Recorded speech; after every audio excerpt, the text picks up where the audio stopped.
Madame, Monsieur, bonsoir. Bienvenue au 20h30. Voici les titres du journal ce soir.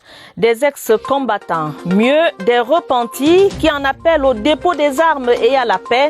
Les bons points du grand dialogue national, un an après. On en parle dans ce journal.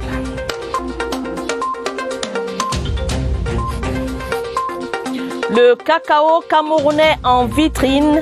La fête de la fève s'ouvre au grand bonheur des producteurs et des acteurs de la filière cacao. La campagne cacaoyère est lancée par le ministre du Commerce. De 168 heures à 24 heures, les délais de dédouanement des véhicules sont revus à la baisse et les procédures allégées. Lumière sur le rôle des acteurs et les nouvelles méthodes dans ce journal. Voilà pour les titres, les détails, c'est tout de suite. Madame, Monsieur, merci de nous recevoir chez vous.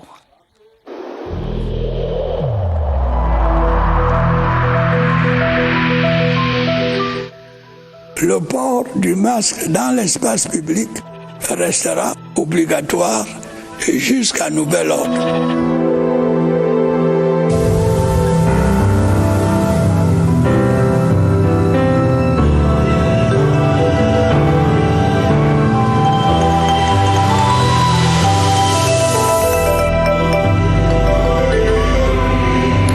Bienvenue une fois de plus. Cela fait un an que les fils et filles du Cameroun, tout profil confondu, étaient réunis sous l'arbre à palabres, le grand dialogue national convoqué par le président de la République.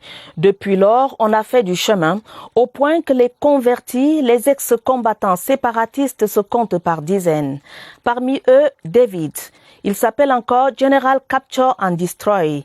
Il invite ses anciens camarades à déposer les armes et à laisser une chance à la rentrée scolaire prochaine. Augustin Guizana l'a rencontré, voici son reportage. Après 2 années de combat, notre interlocuteur prénommé David, alias ex-General Capture and Destroy, s'est rendu compte qu'il a détruit le sud-ouest qu'il a vu grandir. Il a alors saisi la main tendue du chef de l'État Paul Biya qui appelle la nation sous l'arbre à palabres le 10 septembre 2019. Avant comme ça, quand je veux dire à quelqu'un que je vais envoyer seulement mon nom parce que le temps là, mon nom c'est la loi, c'est comme un Dieu même. Parce que quand je peux dire que tu ne veux pas sortir, tu ne peux pas. Bon maintenant, il a accepté. Maintenant, je vivais normalement avec lui. Quand je pars même là-bas, il m'achète même le bière, on boit, on assied, on cause. Pour l'ex-général Capture and Destroy, le plan de reconstruction, l'élection des conseillers régionaux qui va consacrer l'Assemblée locale et la House of Chiefs au terme des régionales de décembre 2020 sont une preuve que Yaoundé est résolu à mettre un terme à la crise sociopolitique par la voie démocratique dans les régions du nord-ouest et du sud-ouest. Le statut spécial, là, c'est en route. Ça a commencé à devenir doux. Plus que l'élection, si ça vient comme ça, disons, ça va changer beaucoup de choses à nous. L'ex-rebelle, aujourd'hui réinséré dans la société, milite désormais pour l'éducation, mise à mal ces 4 dernières années dans cette partie du pays. Je veux dire maintenant à les parents que n'aient pas peur. Envoyez tous les filles, tous les enfants à l'école. Face au regain de la violence dans les régions du nord-ouest et du sud-ouest, l'ex-général Capture and Destroy appelle ses anciens camarades à sortir des brousses. La vie en costume cravate est forcément en rose. Le grand dialogue national s'est tenu exactement le 10 décembre, le 10 septembre 2019. C'est ce jour-là que le président de la République a décidé de la tenue de cette grande rencontre républicaine pour apporter des solutions concrètes aux problèmes des Camerounais. Un an après, les citoyens de la ville de Bafoussam continuent de saluer la décision du chef de l'État. Des réactions compilées dans ce reportage de Poli Wafo de CRTV Ouest. Un an après, le cadre de la grande concertation républicaine est resté dans les mémoires des concitoyens de la région de l'Ouest. À Bafoussam, ils sont nombreux qui ressassent sans cesse ce moment historique de la nation. J'ai été très satisfait de la démarche de notre gouvernement qui a tendu la main à nos confrères du Nord-Ouest pour leur faire déposer les armes. Ces réactions positives des Camerounais dans cette partie du pays au sujet du grand dialogue national sont tributaires des actes concrets posés par le chef de l'État pour l'implémentation des résolutions de ce grand forum. Là où les anglophones se plaignaient qu'ils sont lésés, on a vu certaines actions prises par rapport à eux. Répondre aux aspirations profondes de l'ensemble des Camerounais Telle était la raison du grand dialogue national. À présent que les fruits tiennent la promesse des fleurs, c'est tout à fait normal que les populations soient dans la joie. Et en attendant un retour définitif à la paix, l'Observatoire du développement sociétal condamne l'assassinat de l'inspecteur de police Bikoy Lendadji Joseph par des sécessionnistes le 1er septembre dernier à Bamenda. Lilian Maurice Nkulu, le coordonnateur, l'a fait savoir ce jour au cours d'une déclaration à Yaoundé. Je vous propose d'écouter respectivement à ce sujet Anissé Kane, le président du Manidem, et le professeur Paul Abouna, anthropologue qui prenait part à cette rencontre, extrait sélectionné par Michel Renaud-Ouandja. Nous sommes outrés.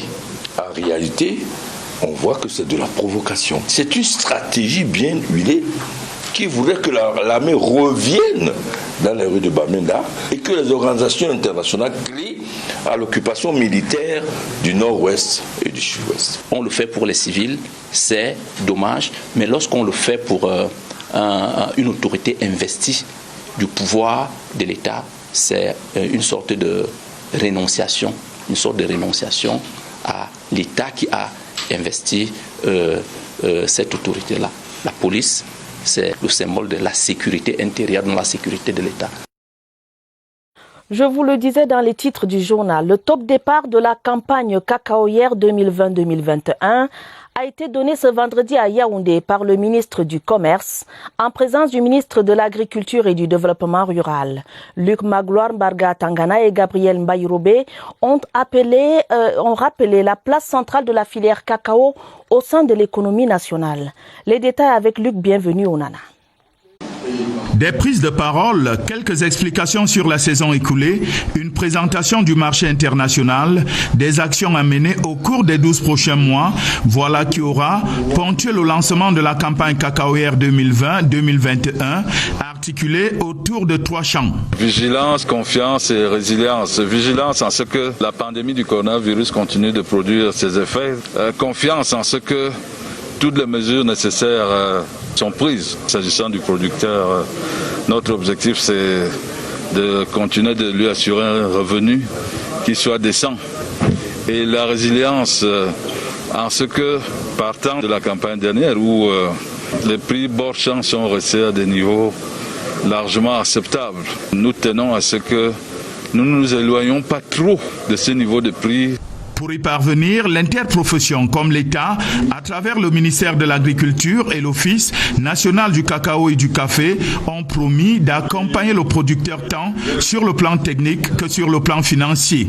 Tout en insistant sur la qualité, la saison cacaoyère 2020-2021 n'aura pas moins pour objectif de relever le défi de la quantité et de la transformation locale, véritable niche d'emploi et de richesse. Parlons maintenant de dédouanement de véhicules, la procédure terrestre renforcée depuis le 31 août dernier. La Direction générale des douanes applique de nouvelles règles aux usagers. Le système CAM6 est uniformisé, le rôle des acteurs mieux défini et les recettes du Trésor sécurisées. Au cœur des nouvelles procédures, c'est un reportage que signe Cyril Kingembepe. Les véhicules et matériels roulants qui accèdent au Cameroun par voie terrestre ont désormais un circuit bien identifié.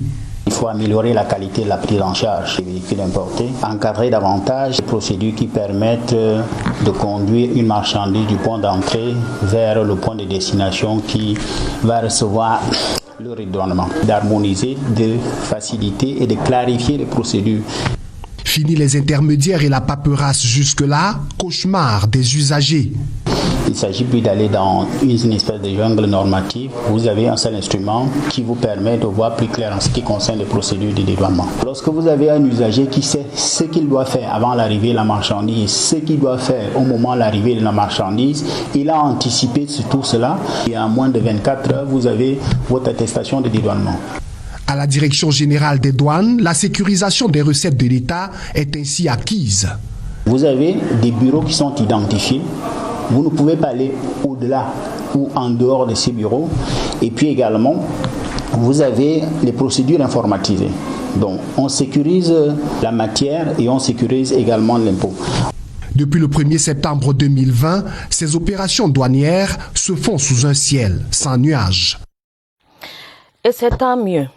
Un bassin d'emploi au Cameroun en plein cœur de la forêt dense du Sud. 500 nouveaux emplois sont à prendre à Sud Cameroun EVA pour l'année 2020.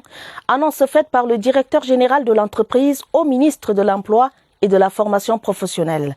Issa Tiroma Bakari était en visite de travail dans ce complexe agro-industriel situé à Meyomosala, dans le Dja-et-Lobo. Ghislaine Aléné de CRTV Sud nous en dit davantage. Partir de Meyomosala, parcourir une distance de 25 km pour enfin découvrir Sud Cameroun EVA, l'un des plus gros pourvoyeurs d'emplois au Cameroun. Depuis son implantation en 2011, près de 1000 Camerounais y travaillent. Le ministre de l'Emploi et de la formation professionnelle est à la recherche sur l'ensemble du territoire, les bassins où se trouvent des emplois. J'ai visité les équipements, j'ai visité les installations.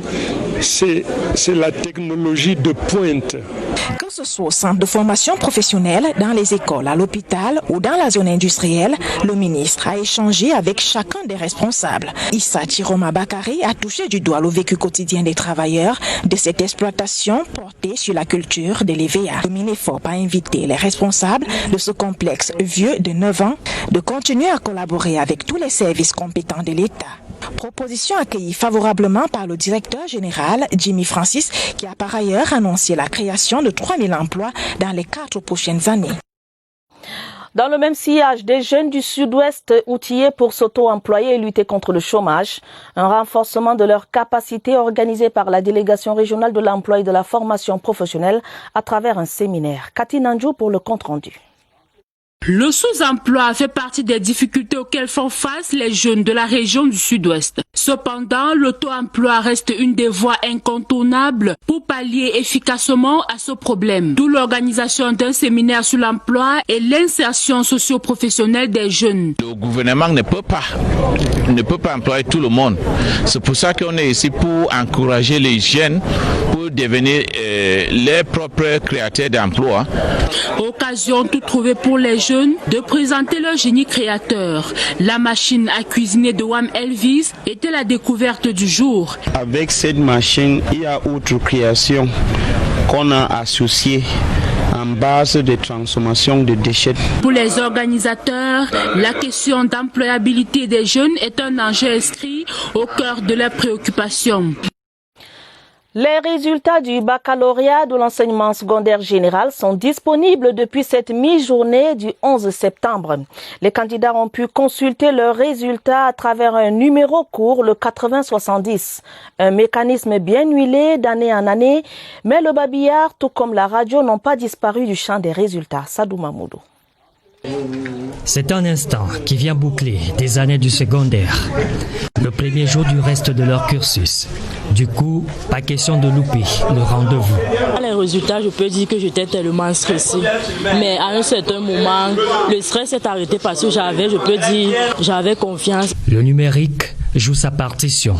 Il faut juste envoyer son numéro matricule à ce numéro court, le 8070, et vous recevez instantanément votre résultat. Le SMS coûte 150 francs. À travers le numéro court, tous les candidats du pays peuvent avoir le résultat instantanément. Place à la cohue et aux premières émotions.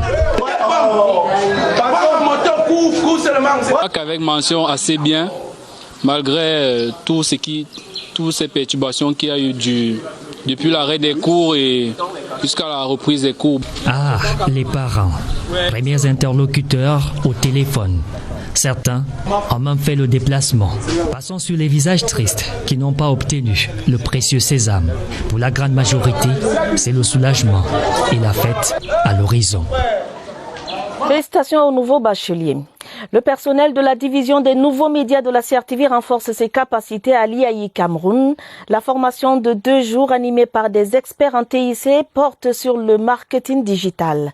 Une option arrêtée d'un commun accord par le directeur général de la CRTV, Charles Ndongo, et le représentant résident de l'IAI Cameroun, Armand Claude Abanda, et qui témoigne de l'intérêt qu'ils portent tous les deux à l'émergence numérique. Irène Dianafouda. La CRTV se rapproche de l'IAI Cameroun pour aller à la conquête du monde digital à travers une formation dédiée au personnel de la division des nouveaux médias. Le top management s'est engagé dans la digitalisation, la transformation digitale de l'entreprise. Et nous sommes un tout petit peu le visage de cette transformation digitale. Les experts transmettent les connaissances qui poussent les participants à mieux vendre l'information et l'image de la CRTV sur la toile. On peut cibler donc 4 stratégies de travail, travailler dans l'intérêt du public et du client, mais aussi travailler pour renforcer la décision d'achat, c'est-à-dire les services de la CRTV Web, et enfin la fidélisation. Cette vague est inscrite à l'école du marketing digital à juste titre. L'IAI va s'appesantir sur les savoir-faire. Parce qu'il faudrait que le personnel de la CRTV puisse acquérir de nouveaux automatismes afin d'avoir de meilleures performances. Cette initiative trace donc le sillon de la révolution numérique dans ce média de service public. Au centre de transfusion sanguine de l'hôpital régional de Bamenda, il y a une détresse. Une pénurie de poches de sang qui met à mal le service de soins intensifs. Le chef de cette unité appelle les âmes de bonne volonté à donner de leur sang pour sauver des vies. Emmanuel Kolokou de CRTV Nord-Ouest. Hôpital régional de Bamenda, à l'entrée du centre de transfusion sanguine, une patiente en détresse. Elle souffre d'insuffisance rénale sévère et doit être sous hémodialyse en permanence. Il y a les gens au hôpital central qui ont besoin de sang. L'insuffisance des poches de sang fait défaut dans ce centre. Sur les 700 unités de sang qui se remplissaient permanemment, les travailleurs de ce bloc ne parviennent plus à obtenir une cinquantaine dans un délai beaucoup plus long. Si on reste comme ça, là, on va perdre beaucoup de malades parce qu'on dépend de la communauté pour venir donner le sang pour qu'on préserve. Cette carence dans le centre de transfusion sanguine de l'hôpital régional de Bamenda est due à l'instabilité du Nord-Ouest et à la psychose de la maladie à coronavirus. Conséquence, de nombreux patients sombrent au quotidien par manque de sang. Allons à Kaélé dans le Mayokani où le projet de réduction de la malnutrition porte des fruits. 2 ans après sa mise en œuvre, plus de 5000 enfants ont vu leur état de croissance amélioré. Le docteur Fane Mahama, directeur de la promotion de la santé au ministère de la Santé publique, est allé évaluer le dit projet. Bakari Galdima de CRTV Extrême Nord. 2 ans après sa mise en œuvre dans le district de santé de Kaélé, les projets de réduction de retard de croissance, de la supplémentation en vitamine A et de l'approche Food Voucher prennent en charge plus de 6000 enfants malnutris avec un taux de 97% de guérison. Les mamans d'enfants malnutris trouvent l'initiative louable. Mon enfant était tombé dans la malnutrition sévère et aiguë. Et grâce à ce projet, mon enfant se porte maintenant très bien. Pour arriver à ce résultat, plusieurs interventions communautaires à haut impact ont été mises sur pied. Nous travaillons de concert avec les commerçants pour s'assurer de la disponibilité de ces aliments, avec le ministère de la Santé pour s'assurer du dépistage, du référencement et de l'éducation nutritionnelle. La cérémonie d'évaluation de ces projets a permis à la directrice de la promotion de la santé d'apprécier les progrès réalisés jusque-là. Cette visite de terrain est une opportunité de sensibiliser davantage les populations, surtout les mamans. L'occasion faisant le larron, du matériel de lutte contre le coronavirus a été remis au district de santé de Kaélé.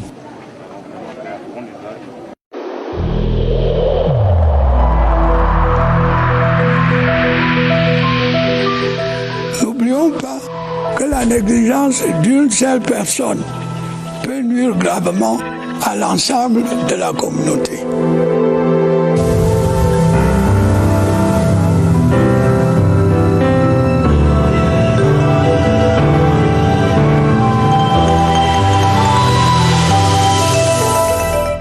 Riposte anti-Covid-19 au Cameroun, l'épidémie est de plus en plus maîtrisée à l'intérieur du pays. Seuls 757 cas actifs sont confirmés. La coordination de la riposte nationale resserre les mailles au niveau des frontières. Nous le verrons dans cet entretien mené par notre reporter Évariste Yenga et son invité le docteur Youssoufa Abouba Oumarou. Évariste Yenga qui est au centre des opérations d'urgence de santé publique. Bonsoir Évariste. Que doit-on retenir ce soir ?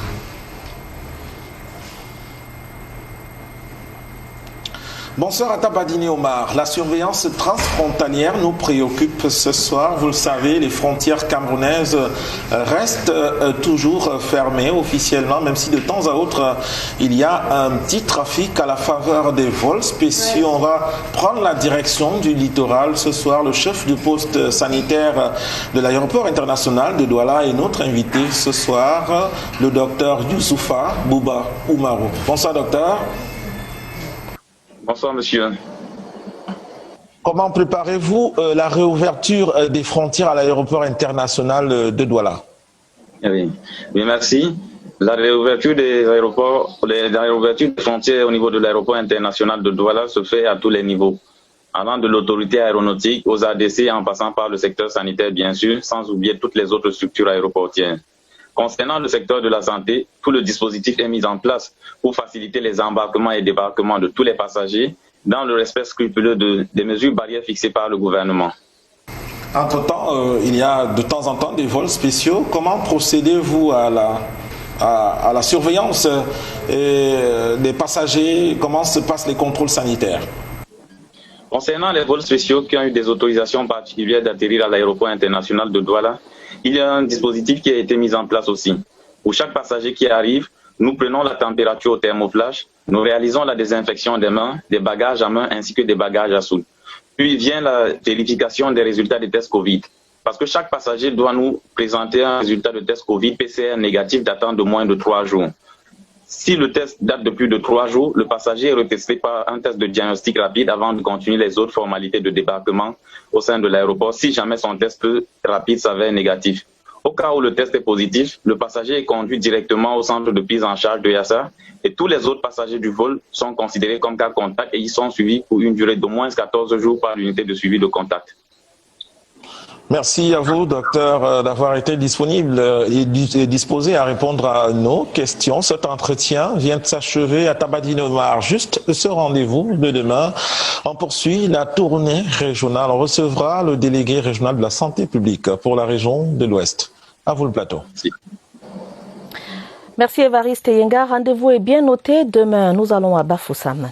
Cyril Sambaka claque la porte de l'UDC après 30 ans de militantisme. Le premier vice-président ainsi que le troisième vice-président Christophe Ndela ont annoncé lors d'une conférence de presse à Douala qu'ils quittent ce navire.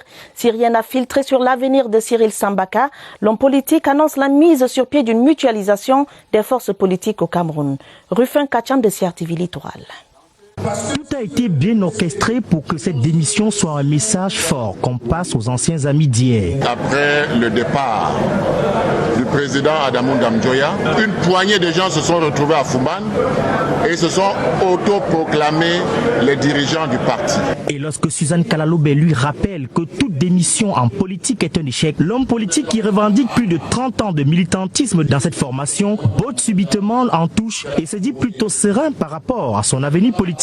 Avant la fin de cette année, nous allons vous présenter notre option qui est un parti qui veut apporter la paix, un parti démocrate. Peut-être une réponse aux appels de balle des leaders d'autres formations politiques présents à cette conférence de presse en mode recruteur. Salon de l'action gouvernementale, le Cameroun se met en vitrine. L'acte 9 se déroule cette année du 22 au 25 septembre prochain au Palais Polyvalent des Sports de Yaoundé. En prélude, le ministère des Transports arbore déjà sa cape d'invité d'honneur. Une réunion préparatoire et relative s'est tenue le 4 septembre dernier à Yaoundé. Les points saillants de la rencontre, Rosalie Sofinki. C'est la guest star du Salon de l'action gouvernementale 2020. Le ministère des Transports monte sur le podium cette année pour occuper un village de plus de 40 stands d'exposition de dimensions variables. Il est question d'accompagner ce secteur qui se déploiera massivement lors de cette édition avec un peu plus de 30 acteurs. C'est l'occasion pour nous d'inviter le public à venir découvrir ce secteur important pour le développement du Cameroun. Les structures sous tutelle et les entreprises privées du secteur des transports se sont réunies le 4 septembre dernier à Yaoundé. Cette énième rencontre présidée par le professeur Gérard-Marie Messina a permis de faire le point sur l'état des préparatifs, de procéder à la répartition des différentes thématiques et de désigner les principaux intervenants. noté un fort engouement des différentes entités sous la tutelle du ministère des Transports. Il y a également à noter que, selon les prescriptions données par M. le ministre des Transports, la participation du secteur privé opérant est assez significative. Le port autonome de Douala, l'un des bras séculiers du ministère des Transports, est prêt à partager avec le public les différentes mutations opérées en son sein depuis quelque temps. C'est une préparation qui reflète ce qui se passe dans l'entreprise à ce moment pour assurer que ce port joue son rôle de locomotive de l'économie nationale et l'économie de la sous-région. C'est sous le thème de l'amélioration des prestations rendues aux usagers des services publics au Cameroun que se déroulera la 9e édition du Salon de l'action gouvernementale. L'événement, devenu la vitrine du Cameroun, est prévu du 22 au 25 septembre 2020 au Palais polyvalent des sports de Yaoundé. Dans les rendez-vous culturels du week-end, le vétéran Toto Guillaume est en spectacle live ce soir, ici même à Yaoundé. Pendant ce temps, le complexe des hommes d'honneur promet le show ce soir avec Génis et Mister Léo, qui est annoncé en direct sur le blog Facebook de Visar Culture pour une petite balade musicale. Barbara Padjama déroule le menu. Un tour sur la platine de Papa ce soir.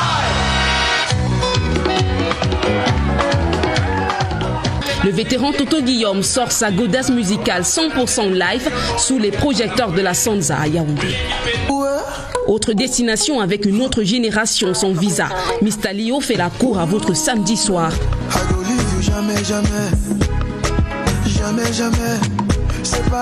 Rendez-vous sur la scène virtuelle de Visa Culture sur Facebook dès 19h.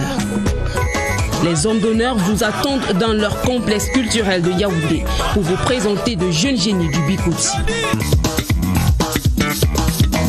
Le peuple t'écoute, mon frère.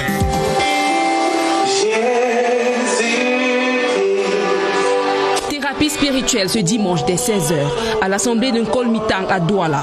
Le programme Dieu guérit par la musique vous invite. Le grand médecin est proche maintenant. Pas dans un hôpital. Et en 3D, les nouveaux mutants secouent votre dimanche soir dès 16h du côté de Bankomo à Yaoundé. Sortez, évacuez. Pouvoir si on veut t'aider à... Merci Barbara. Le Comité national olympique et sportif du Cameroun réajuste son organigramme. De nouveaux postes de responsabilité ont été créés et d'anciens renforcés. Les responsables nommés à ces fonctions ont été installés à Yaoundé par le colonel Ahmad Kalkaba Malboum, président de cette institution. Évariste Yinga. Ils peuvent à présent exercer, les nouveaux responsables du Comité national olympique et sportif. À leur prise de fonction ce jeudi, le colonel Ahmad Kalkaba Malboum a fixé le cap des résultats à atteindre et leur a donné la boussole. Il faut qu'ils se mettent résolument au travail, avec assiduité, être disponibles pour recevoir les usagers. Au total, ils sont complètement au service du sport.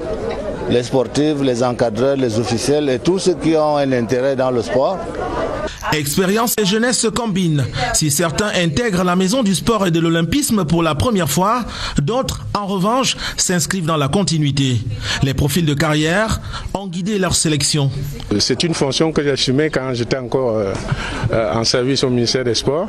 Ce n'est qu'une transition. Nous avons une certaine expérience en matière de communication. Nous sommes chargés de la communication interne et de la communication externe. C'est un nouvel organigramme qui rentre en application. Il renforce le cabinet du président, le secrétariat général, l'administration financière, la communication, les compétitions et les projets, entre autres.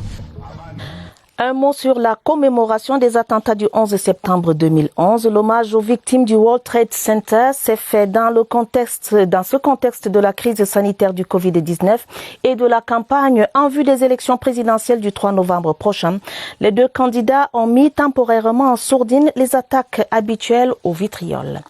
Voilà qui met un terme au journal préparé avec la collaboration de Mirabel Tala. Prochain rendez-vous avec l'information, ce sera à minuit. Vous serez en compagnie de Gideon Tazo et de Joseph Guetta-Mandeng. Madame, Monsieur, votre fidélité nous honore. Prenez soin de vous, prenez soin de vos familles et bonne soirée à tous.